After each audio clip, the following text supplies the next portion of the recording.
Nous, on va vous raconter une autre histoire. L'histoire, voilà, vous venez de les entendre, l'histoire des chœurs de l'Armée Rouge. Et pour cela, nous avons fait appel à Henri-Jean Servat qui a rencontré le général. Oui. Alors en fait, mon cher Thierry, oui, mais alors les chœurs de l'Armée Rouge, en fait, il y a deux chœurs d'Armée Rouge. Alors, en fait, il y en a beaucoup, mais deux, en fait. Il y en a deux principaux. Alors, il y a le chœur qu'on appelle le chœur Alexandrov, qui avait été créé en 1928. C'est ce chœur de l'Armée Rouge dont beaucoup de membres ont disparu dans un accident d'avion.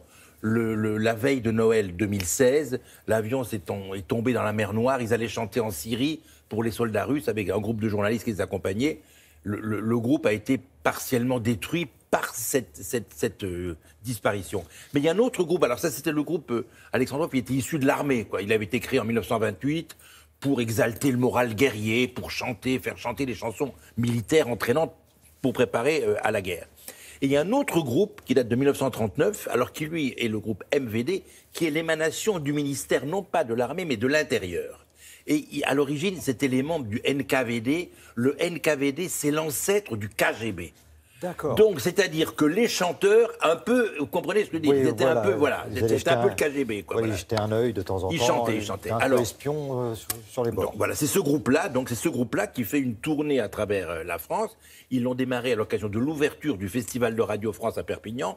Nous les avons rencontrés à Montpellier. Et alors, moi, j'imagine un général de l'Armée Rouge avec des médailles de la clavicule à la braguette. Vous savez, comme ça, un peu comme on les voit, comme on les voit à la tribune du mausolée de Lénine, un peu comme ça et tout. Voilà. Oui. Et je trouvais un homme sympathique qui avait été élu homme de culture à Moscou l'année précédente. Il s'appelle le général Victor Eliseev. Il mène sa troupe à la baguette, si j'ose dire, parce que c'est le seul général au monde qui est chef d'orchestre. Est-ce que vous vous rendez compte? Il est chef d'orchestre et général, ou général et chef d'orchestre, comme on voudra. Donc nous avons rencontré dans les coulisses donc deux membres qui sont les artistes de l'année, les artistes d'honneur de la Russie, et le fameux général Victor, qui n'a donc pas, qui a un petit concentré de médailles, qui ne les a pas partout. Voilà, en avant.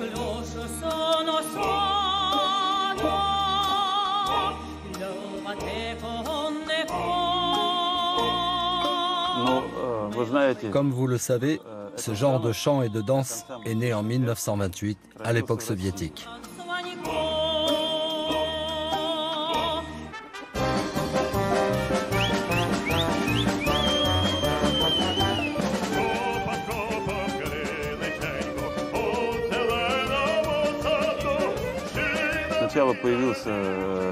D'abord, il y a eu un premier ensemble de 8 personnes qui s'est développé au fil du temps. La première représentation a eu lieu devant les dirigeants du parti.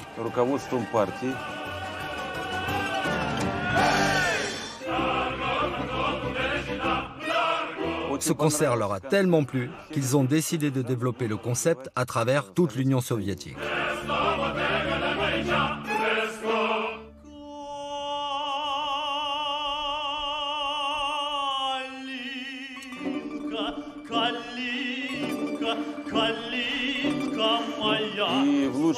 À la période la plus prospère, il y a même eu une 60aine d'ensembles de chœurs différents.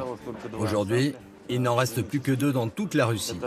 L'ensemble du chœur Alexandrov et le nôtre, celui de la Garde nationale.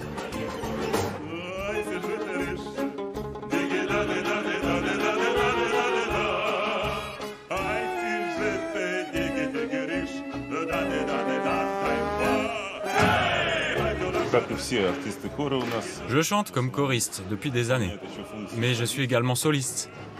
Car pour faire partie des chœurs de l'Armée Rouge, il faut savoir faire les deux.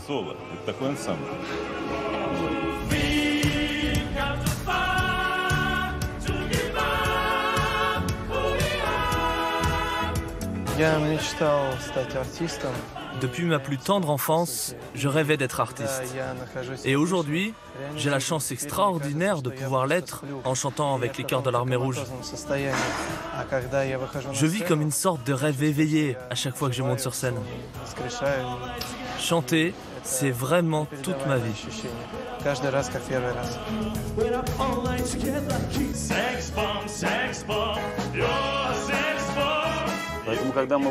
À chaque fois que nous montons sur scène, c'est comme si c'était la première fois. On a le trac, mais on y met toute notre âme.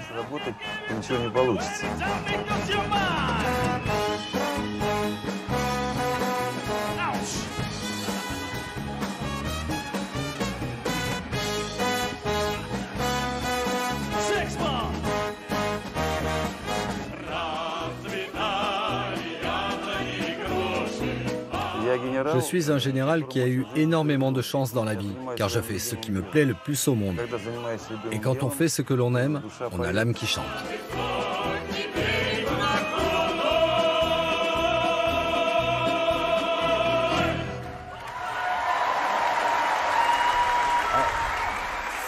Bon, Henri-Jean, là, il y a certains qui sont assez surpris sur le plateau. Ben oui. Les Chœurs de l'Armée Rouge qui chantent Daft Punk ou Tom Jones, Sex Bomb, ça peut étonner. Ou les compagnons de la chanson, je veux dire, bien évidemment. Ouais. Alors, ils ont fait ça, ils ont occidentalisé beaucoup leur tour de chant, parce que en Russie, ça plaît beaucoup, vous comprenez?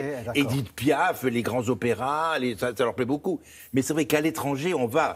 Comme Nathalie Riouet, quand elle va pour pleurer en les écoutant, on va pour écouter de la chanson russe. L'âme russe, Katyushka, Kalinka, Katrinka, on veut écouter ça. On n'a pas envie d'écouter Daft Punk par les Chœurs de l'Armée russe, même si techniquement c'est parfait. Merci mon général. J'ai un copain général, chef d'orchestre et chanteur, vous avez vu, et chanteur. Merci avec Henri-Jean. les médailles, qui brinque-balle.